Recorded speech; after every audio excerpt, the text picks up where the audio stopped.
شروع کرتا ہوں اللہ کے نام سے جو بڑا مہربان نہایت رحم کرنے والا ہے۔ السلام علیکم دوستو، welcome on S G A stories. دوستو، روایت کیا جاتا ہے کہ ایک علاقہ تھا، اس علاقے میں سب ہندو تھے، کوئی مسلمان نہیں تھا۔ وہاں کا بادشاہ بھی ہندو تھا اور اس نے اپنے قریب بڑے بڑے ہندوؤں کو بہت بڑی بڑی سیٹیں دے رکھی تھی۔ ہندو بڑے بڑے عہدوں پر بھی فائز تھے اور وہ ہندو راجا بھی اپنے مذہب کی ترویج کے لیے ہمیشہ کوشش میں لگا رہتا اور اپنی عوام کو بہت ہی خوش رکھتا۔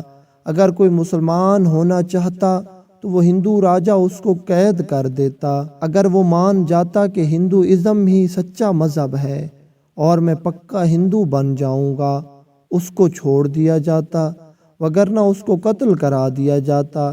اس طرح وہاں کسی کی جرت نہیں ہوتی کہ وہ مسلمان ہو جائے۔ وہاں سب لوگ ہندو تھے۔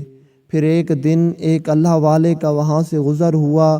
اس اللہ والے نے وہیں ایک درخت کے نیچے ڈیرا ڈال لیا۔ جب کچھ لوگ اس کے پاس آئے تو اس کے اخلاق اور اس کی زبان کی مٹھاس کی وجہ سے اس کے گرویدہ ہو گئے۔ اللہ والے نے انہیں کلمہ پڑھا دیا اور مسلمان کر دیا۔ چند دن یہی سلسلہ چلتا رہا اور کئی لوگ اس اللہ والے کے ہاتھ پر مسلمان ہوتے گئے۔ ایک دن راجا کے دربار میں ایک آدمی آیا اور اس نے آ کر بتایا کہ حضور، آپ کے علاقے میں اس طرح ایک سبز لباس میں بزرگ آیا ہوا ہے اور وہ لوگوں کو ہمارے مذہب سے بھٹکا رہا ہے اور انہیں ایک نئے دین کی تبلیغ کر رہا ہے۔ وہ ہندو راجا بہت ہی غصے میں آ گیا اور اس نے کہا کہ اس کو ہمارے سامنے ابھی پیش کیا جائے۔ راجا کے سپاہی اللہ والے کے پاس گئے اور اس کو پکڑ کر ہندو راجا کے دربار میں پیش کر دیا۔ وہ اللہ والا ہندو راجا کے دربار میں ولا خوف علیہم ولا ہم یحزنون کی تصویر بنا کھڑا تھا۔ اس کے چہرے پر کوئی خوف کے تاثرات نہیں تھے کہ وہ بادشاہ سے ڈرا ہوا ہو، بلکہ وہ پورے اطمینان سے بادشاہ کے سامنے پیش ہوا۔ ہندو راجا نے اس اللہ والے سے پوچھا کہ تم کس کی عبادت کرتے ہو؟ تو اس اللہ والے نے بتایا کہ میں ایک خدا کی عبادت کرتا ہوں جو چاہے تو مردوں کو زندگی دیتا ہے اور زندہ لوگوں کو مردہ کرتا ہے۔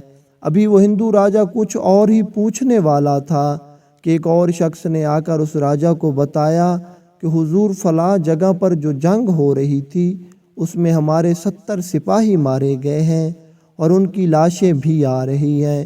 جیسے ہی اس راجا نے یہ سنا تو اسے ایک شرارت سوجھی اور اس نے اس اللہ والے سے کہا کہ اگر واقعی تمہارا اللہ سچا ہے اور تمہارے کہنے کے مطابق وہ مردوں کو بھی زندہ کر سکتا ہے تو جو ہمارے سپاہی مر گئے ہیں تم ذرا ان کو تو زندہ کر کے دکھاؤ۔ تھوڑی دیر کے بعد اس کے مردہ سپاہی دربار میں پیش کیے گئے جو کہ مردہ حالت میں تھے۔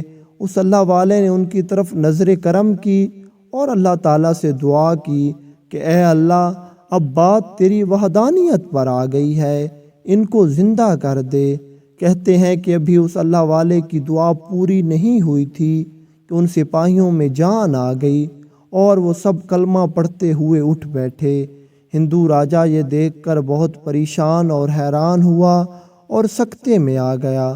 تھوڑی دیر بعد اس نے کہا، بے شک تیرا خدا ہی سچا ہے اور وہ ایک ہے اور ہر چیز پر قادر ہے اور چاہے تو مردوں کو بھی زندگی دے سکتا ہے، تو اس طرح کر کے مجھے بھی اپنے خدا کا کلمہ پڑھا دے۔